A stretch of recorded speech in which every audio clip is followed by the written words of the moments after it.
episode 39 of Mr. Industries Ford Falcon 351 Crusty Wagon project. Now today is carbie replacement day because that 750 Holley in this engine bay was a leftover from that car and I could never get it to run right. So I just bit the bullet and bought a new 750 Holley for my other car, and it's been pretty much spot on ever since.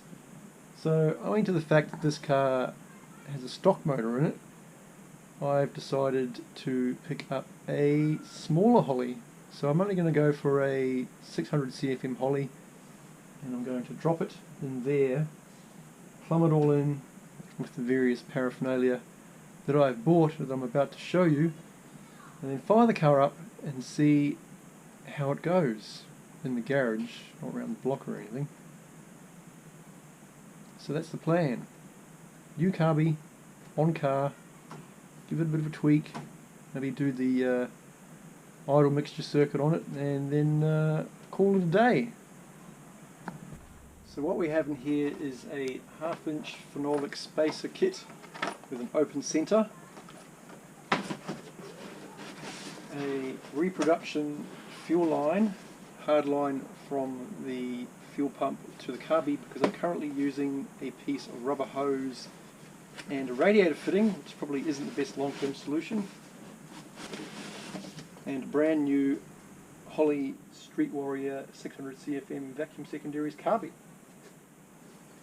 If we look down here, you can see my makeshift early stages project rubber fuel line running right down from the pump up to the carbie on the 750, and the plan today is to get rid of that, go for the hard line.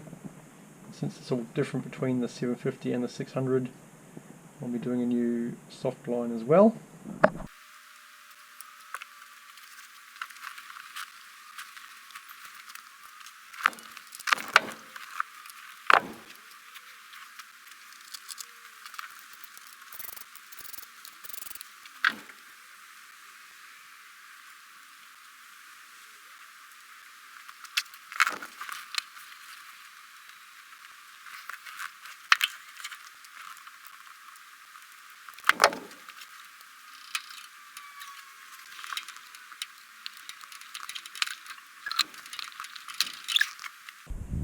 So those of you that have followed along from the beginning will know that I used this red line adapter kit so I could get that 750 Holley onto this manifold. Now obviously there are some flow impairments to this setup that I'd like to address one day, but for the time being, while the car is stuck in the garage, I will bang the new carbie and phenolic spacer straight onto that adapter plate and we should be all good. So that is the plan. Looking down at that factory manifold, it appears to be quite a decent dual plane setup anyway, but I've got all of these blunt blockages in the way inhibiting the flow, so it'll be fine for the time being, won't it?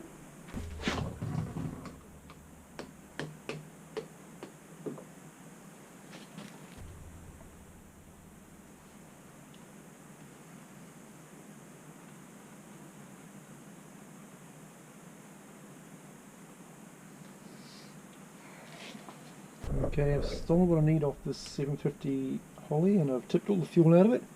It's time to stick it back in the box to resurrect future projects.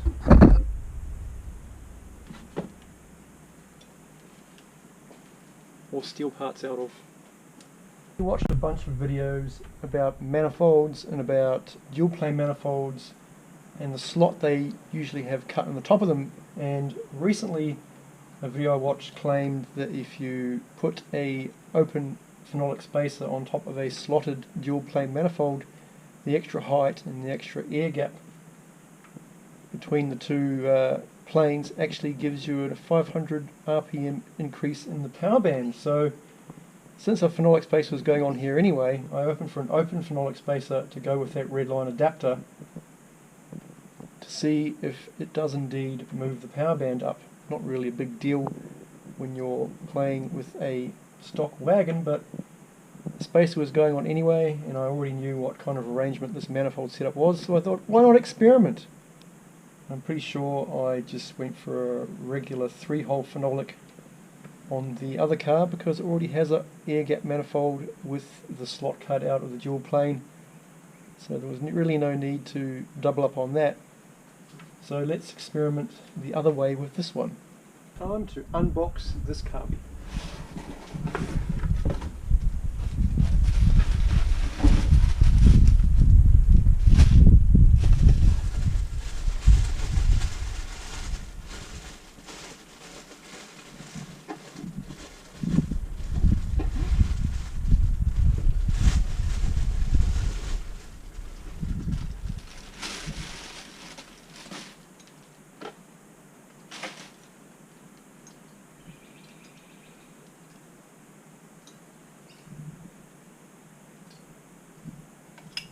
Look at the itty bitty carbie.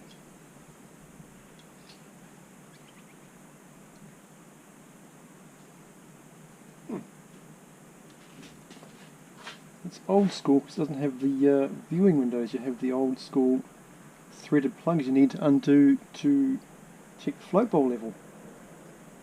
Hopefully it's good to go as it is and with minimal fuss. So I expect just to drop this in and it should fire right up.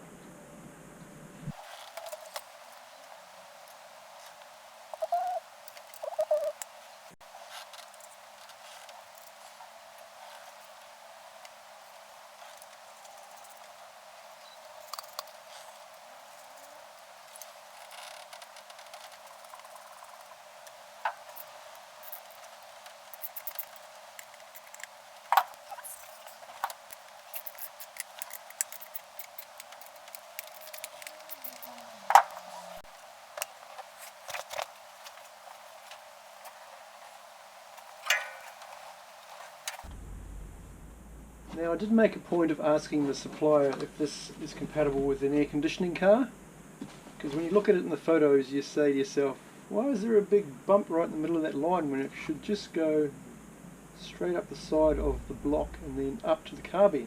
But it doesn't. It's got a big kink in it. I don't know why, but the seller said yes, it is compatible with an air conditioning car, so let's find out.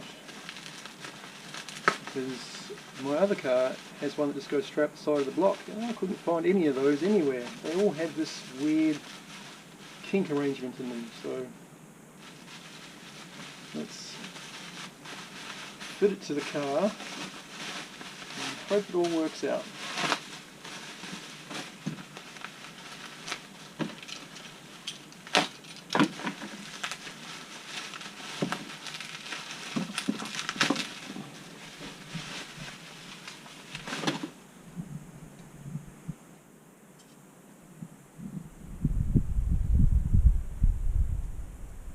Why it needs this in it.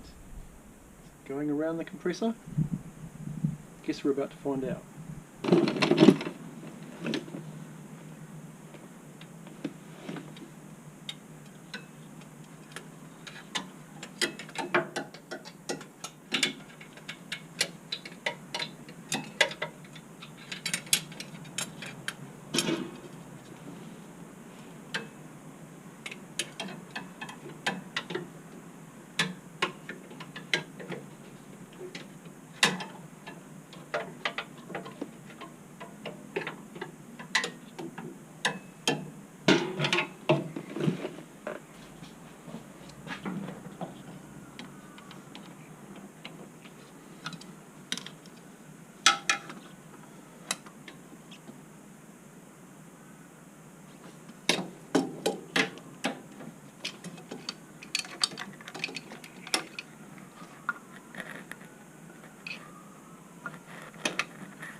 Well, that got totally out of hand.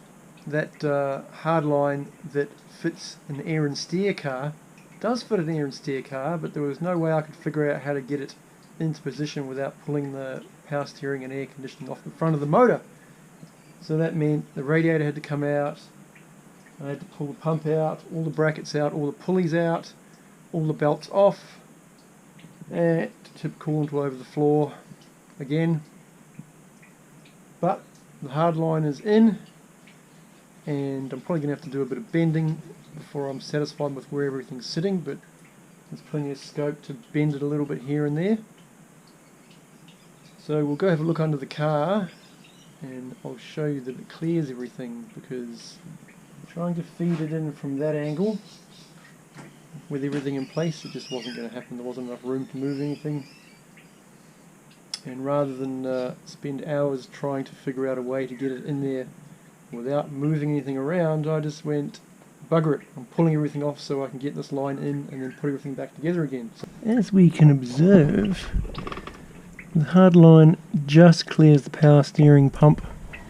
I actually had to put the pulleys back on with the belt over the front of the power steering pump, because you can't move it close enough this way to get the belt on, well, this current length of belt here, so there's plenty of adjustment that way, but not enough adjustment that way to get the belt on.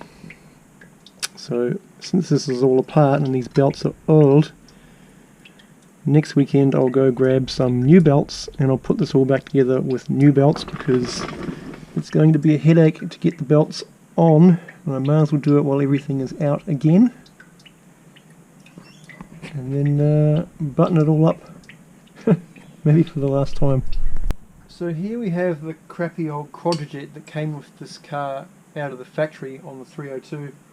Now I have no plans to use this carbie, but I do want the 1/4 inch carbie stud that holds the air cleaner on, because I've bought a 14 by 4 inch drop base air cleaner and frame to drop onto my new 600 CFM Holley carbie, but my existing stud is very short, and I'd prefer not to spend $15 on another one when I can just steal the one off this carbie here. So what I'm doing right now is using the nut and the spin-on cap from an old air cleaner I have lying around to lock and unthread this one from this cubby I don't plan to use, so I can see if I can stick it onto my 600 Holley and have enough length to adapt it into my 4-inch deep air cleaner. So far so good, because it is actually undoing. And I'm going to stick this into my Holley carbie and see if my proof of concept for stealing this rod plays out. So the stud, it's a bit long, but I can always cut the thread on that and make 2 studs. And as for the height of the filter, as I'm going to be using a 14 by 4 inch filter, don't worry about the state of that one, that's just my mock-up filter bed while the other filter arrives in the mail. I compare it to the one on my car, on the sedan. The sedan one sits up a little bit higher, probably due to the air gap manifold and the phenolic spacer, but this one definitely sits up higher. It still clears the bonnet, so I should be all good. You can see on this car where they've tried to put the spin-on quick release filter onto there, and it's actually touched the bonnet, made a bit of a dent in it. It's a shame. Had no such shenanigans in this car, so I'll seek to preserve that, or I'll cut that down so it suits my filter housing. So it's Saturday morning of a fresh new weekend, and in the roasting heat of this unusually hot last day of summer, I've grabbed some belts.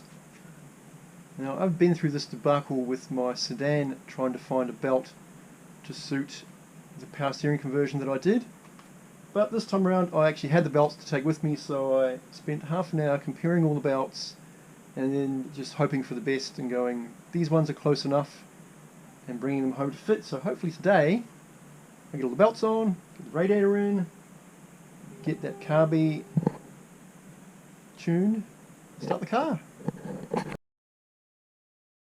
First go, belts are in. So if you ever want to get some Supercheap Auto spec belts for your air and steer 351 Cleveland, potentially only the 77 model, but let's be honest, I bought all of these parts off eBay, the pulleys and the tensioners and everything, and found the belts in the boot and it all just worked. So because at Supercheap Autos today, they very helpfully asked me if I could provide the reg number of the car so they could check my part, and I said, that's not registered. They said, oh, can you give me the details of the car? And I said, sure, let's entertain that. And at the very end of it all, he said, oh, sorry, we don't have any part numbers listed for that model. So I had to go find all the belts myself, and I'm pleased to say that first time was the charm and everything has worked. So if you're ever in this situation yourself, the belts you're going to need are the 13A 1050, the 13A 1275 and the 13A 1400. So there you go. So great news. Last night off camera I cut that quadradet stud down to size to fit my 4-inch drop base air cleaner, and I've reassembled everything. Radiator's back in, battery's back in the engine bay, everything's wired back up again, like thermal fans and stuff like that. So what I need to do now is make sure this stud isn't too tall for the bonnet. Blue tack on top of the stud there that I freshly cut the thread on yesterday. We'll just carefully close the bonnet. See how much it pushes it down. I don't have any of the latch assembly or anything on the bonnet, so it should just... Why are you being so stubborn? This is wiring everywhere. Let's try that again. Alright, that goes all the way down.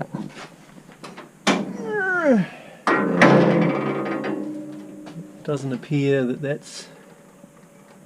maybe it's pushed it down a little bit. What's that? 3mm? I think that'll do. It's not hitting the bonnet, so let's move on and put some fuel in this carbie. Start the car up. Before I get carried away getting this car running, I thought I might hook the relay for the thermal fans up to the accessory switch underneath the dash. There's a convenient fused wire dangling down into the footwell that's actually for the accessories, so I'm going to poke this wire through the firewall with this old piece of windscreen wiper metal and attach this wire to that fused connection to the ignition that I just discovered, and then that way, if things go well, like I heat cycle this car, not only will I see the temperature gauge work, but the thermal fans will come on when the car has enough temperature in it to trigger the thermal fans. That's what I want. I want the ignition to be on accessory, so when the car is hot and the thermal fans are running, the inhibitor switch turns off all the other accessories, including the thermal fans, to start the car, and then once the car's running, the accessory switch comes back on and everything runs. Because you don't want your thermal fans running independent of your ignition system, because when you go to hot start it, the fans will probably drain so much current off the battery that the car won't start. So if I run it through the accessory circuit, which powers down when you start the car, problem solved. And I can keep my fans on without the ignition on, if it comes to that.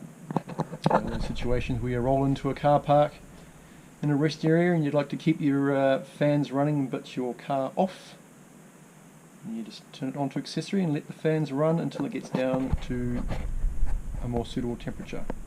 So I have a couple of firewall grommets to choose from. I'm not going to choose that obvious gaping hole down there because it doesn't have a grommet in it, and half the wiring I pulled out of this car was shredded for that reason. So I'm going to take this piece of stainless steel and poke it through this firewall grommet here, and hopefully I'll be able to find that under the dash, and then I'll be able to pull this wire through, connect it to my fused link, and we'll be all good. Oh, it's a bit snug. This firewall grommet's seen better days too, but I'll get under there and I'll give that a tug. Hopefully everything works out. Here is the convenient fusible link, or fused wire that's been piggybacked into the back of the fuse block that I can run to my thermal fan. So hopefully up under here I can see my steel thing poking through. Let's give that a cautious tug. Damn it. And I've pulled the steel thing off. I'll start again. Okay, new plan. Tie the cable to the front of the windscreen wiper wire and pull them both through together. And voila, I have my wire inside the cab through a firewall grommet, so it'll all be legit once it's all connected. I'll zip tie everything up out of the way so I don't create any fire hazards. Okay, I'll just flick the ignition onto accessory and I will see if I jump the thermal switch whether these fans power up or not. So it's on accessory. And we look down there.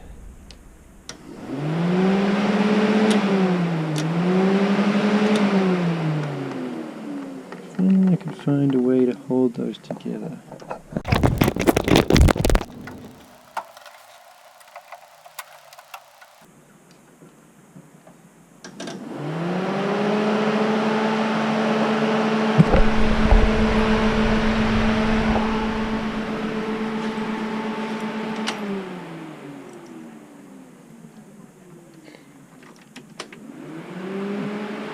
Fans working, fans not working. Alright, so that gives me, the fan circuit will turn itself on and off depending on the heat of the engine, and it'll be regulated by the accessory circuit of the ignition so that it will run when it needs to run and it will turn off when the car's turned off. So now it's startup time.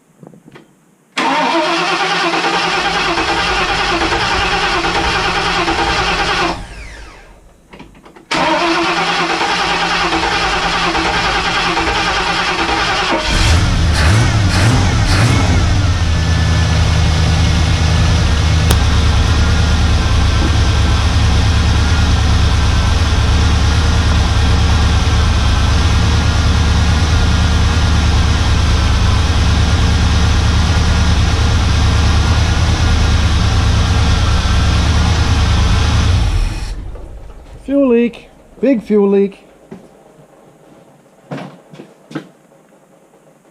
Shit.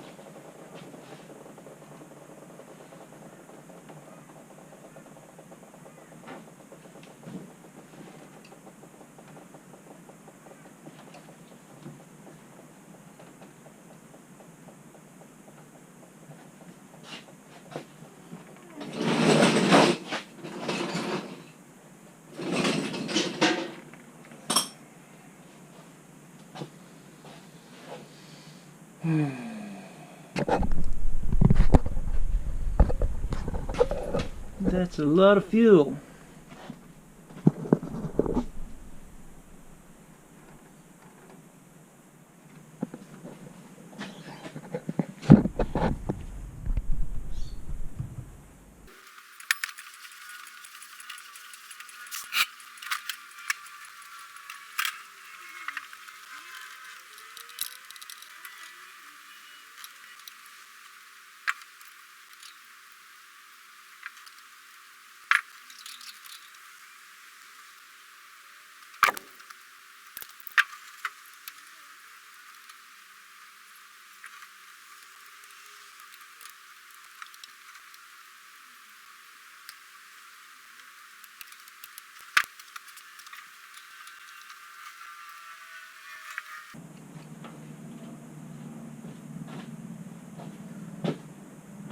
Okay, let's try again.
Too far. Damn it!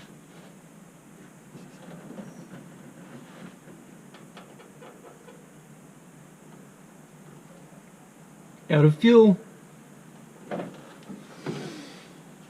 Whoops.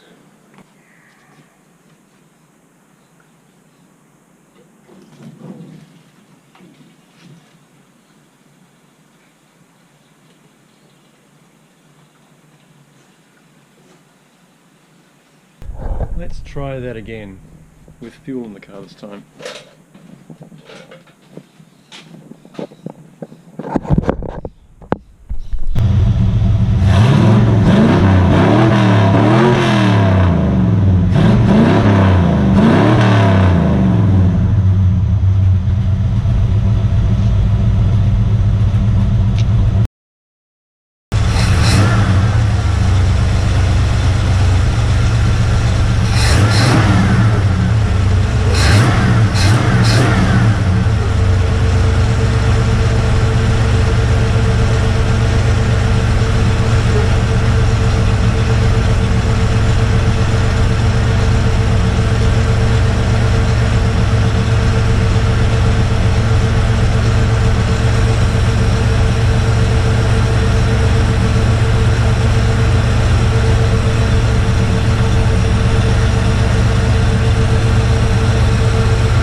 by the dash, the temperature gauge works.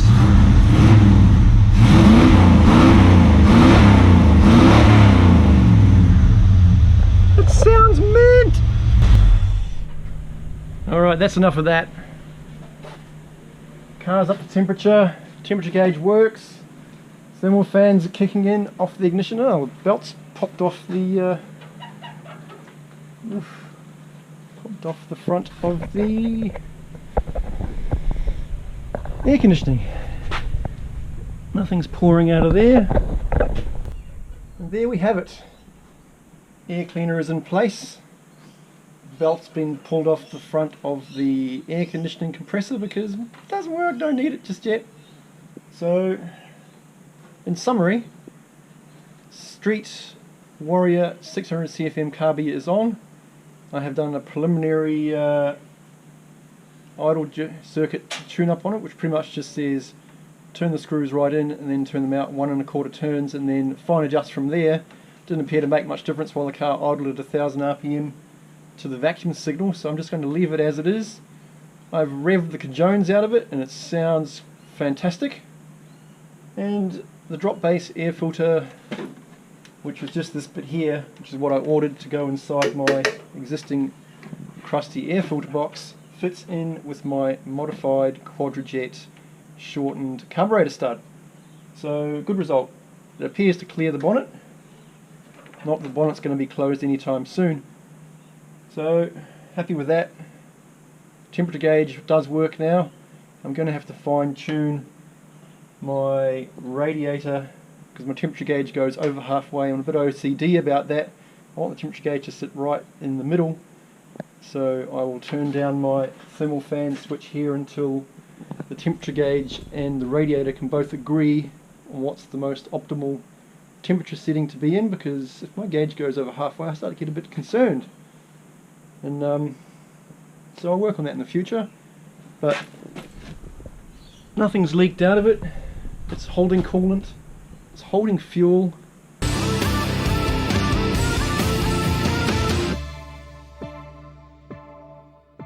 And now it's just a case of